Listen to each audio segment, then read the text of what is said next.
When you think of metamorphic rocks, the first thing you might think of is the word metamorphosis, which means to change, right? We all know that a caterpillar goes through a metamorphosis and turns into a butterfly, becomes something different. Well, metamorphic rocks are rocks that are changed and become different rocks. If we look at the reference table, we can see that if we start with a sedimentary rock and we expose it to heat and pressure, or heat or pressure, it turns into a new rock, a new metamorphic rock. The same thing is true with igneous rocks. If they are buried underground and exposed to large amounts of heat or pressure, they also become a new metamorphic rock. And even a metamorphic rock, if it gets buried underground deeper, where there's more heat or pressure, even that will turn into a new metamorphic rock.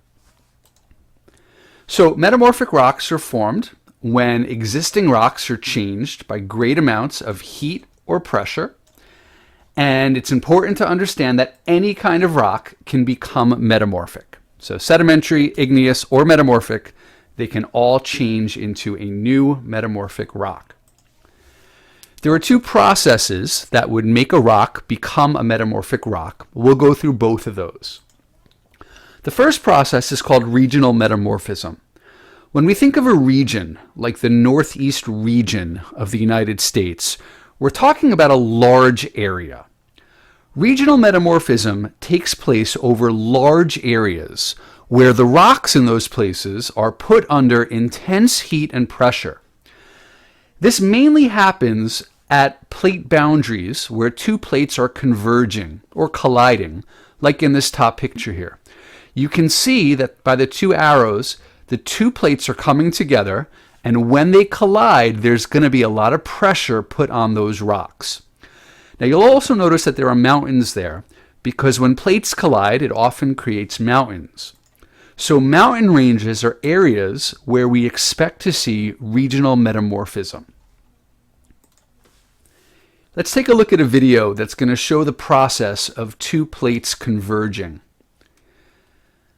Notice over here the rocks on the left for now are pretty horizontal, pretty flat. But as the plates continue to collide, the rocks get all buckled and folded and all distorted. That pressure from that impact is enough that it made those rocks become metamorphic rocks. So again, you have pressure from two plates colliding. If we look at our metamorphic rock chart, we'll see the word regional in a couple of places. All of the rocks on the top part of the chart are created by regional metamorphism, by intense heat and pressure. There are also a few rocks on the bottom part of the chart that are also created by regional metamorphism. Let's focus on the top for now. If we look at the chart, it shows us that if we start off with the sedimentary rock shale, if that rock gets buried underground a little bit and there is low-grade metamorphism, that means just a little bit of heat and a little bit of pressure, that shale turns into a rock called slate. If the slate gets buried deeper down, it turns into a rock called phyllite. If the phyllite gets buried deeper, it becomes schist. If the schist gets buried even deeper, where there is high-grade metamorphism, it creates a rock called gneiss. So if we look at this whole scheme, starting with the slate, as we go down the chart, there is more and more heat and pressure being added to the rocks. Let's take a look at what those rocks look like. So on the top left, there is a piece of slate. So this was shale, which is a sedimentary rock. This was shale that got buried underground, and there was low-grade metamorphism. So just a little bit of heat and pressure. With more heat and pressure, this rock would turn into phyllite. Now when you look at phyllite, overall it looks very shiny, very iridescent. And if you look at the reference table, it tells you that there are shiny surfaces from microscopic mica crystals. So we can't see the crystals because they are microscopic. And overall, the rock has a very shimmery kind of surface. If there's even more heat and pressure, the rock becomes schist. In schist, we're going to be able to see the mica crystals. They are visible. So if you remember what mica looks like, if you think about the muscovite mica or the biotite mica that we looked at when we studied minerals, they are very flat, very, very shiny minerals. In schist, you can see crystals of mica. And if there's high-grade metamorphism, if there's a lot of heat and a lot of pressure, what happens is the minerals become aligned into bands. So if you look at a piece of gneiss, you'll actually see bands or stripes of white minerals, black minerals, white minerals, black minerals, very much looking like a zebra. So those are all the rocks on the top part of our chart. There are other rocks that can become metamorphic rocks because of regional metamorphism. And another example is granite. So granite, if you remember, is an igneous rock. It's intrusive. It forms underground from magma.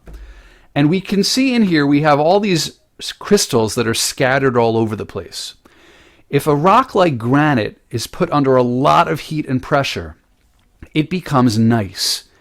So in granite, the crystals were all scattered. In the gneiss, the crystals are arranged in bands. Another metamorphic rock is marble, which comes from limestone. So we remember limestone is sedimentary. We can see shell fragments and pieces of dead organisms in there. If that's put under a lot of heat and pressure, it turns into the marble that we find statues are made out of, and a lot of people have marble in their bathrooms. Some people have marble floors in their houses. Marble is basically limestone that was put under a lot of heat and pressure. Another example would be sandstone, which again is sedimentary, made of sand. If that sand is put under great amounts of heat and pressure, it becomes quartzite. Same thing with the conglomerate. When conglomerates are put under heat and pressure, the large fragments in them are basically squished or flattened, and they become these oval shapes. And the new rock is called a metaconglomerate. And we can see these stretched, flattened pebbles or cobbles inside the rock.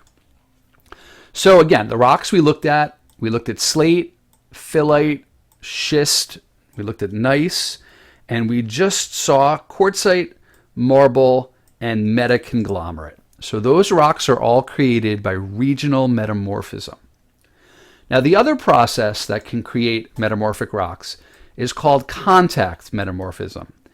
And on the reference table we see the word heat over there.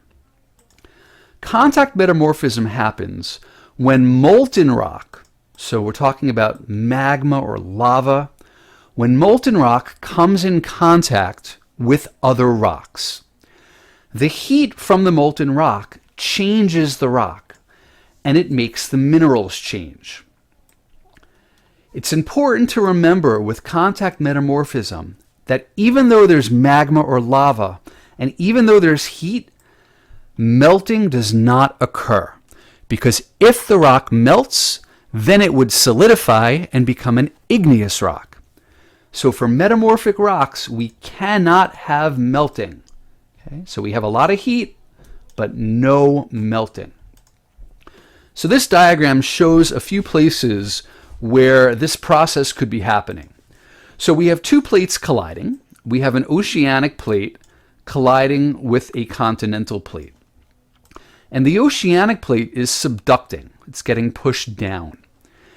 As it rubs against the continental plate, there's going to be a lot of friction, and friction creates heat. So all along this area, there's heat that could create metamorphic rocks.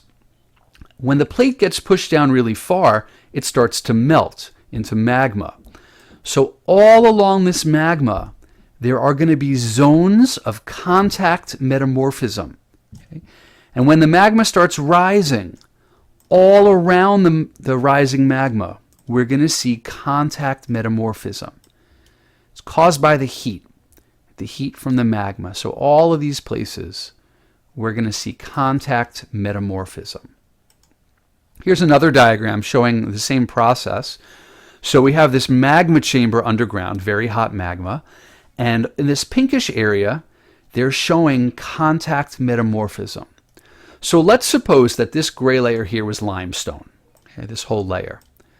When the magma burns up, the heat in this area and this area, it's so hot that that limestone is going to change into marble, into the metamorphic rock marble. So we know that one of our goals is to be able to identify rocks. If you're trying to identify a metamorphic rock, there are 4 things you're going to look for. There are 4 changes that happen during metamorphism. The first one is that the density goes up, right? These rocks are under pressure, and we know when there's more pressure, the density is greater. The second change that happens is something called foliation. Foliation means that the minerals are aligned. They're lined up with each other. There are 2 types of foliation. The first type is what we call platy layers, or thin flat sheets.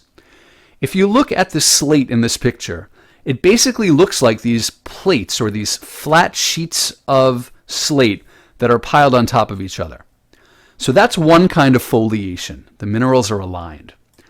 The other kind is what we saw with the gneiss, and that is called banding, where there are these alternating layers of light minerals, dark minerals, light minerals, dark minerals. So both of these are foliation. The minerals are lined up in one of 2 ways. If we go back to the reference table and you look at the texture column, all of the rocks on the top part of the chart, they are all foliated. So their minerals are all aligned. The top 3 rocks have the mineral alignment. So that would be the thin platy layers, the flat sheets. The gneiss is the only rock on the reference table that has banding. The third change is that metamorphic rocks usually have a high percentage of mica. So that, again, the biotite mica, the muscovite mica, flat sheets, very shiny. And if we look again at those foliated rocks on the top of the chart, all of them have mica in them. In the phyllite, we have the microscopic mica. In the schist, the mica is visible. And in the gneiss, the black bands are mica. The last change that we see in metamorphic rocks has to do with the pressure. So it's common to see folded or wavy or distorted layers. And you can see those in all the pictures there. When you're driving around Westchester, if you look at the rocks on the side of the road, you'll often see these wavy bands. That tells you that the rocks were under a lot of pressure, and so they are metamorphic rocks. Sometimes if there's really a lot of pressure, we have intense distortion, like these layers that you see here are very, very wavy. This picture was taken close to Rybrook, and we can see a little bit of distortion, a little bit of waviness. So tomorrow we're going to take a look at some metamorphic rocks. We'll get to explore them a bit and learn a little bit more about how they form.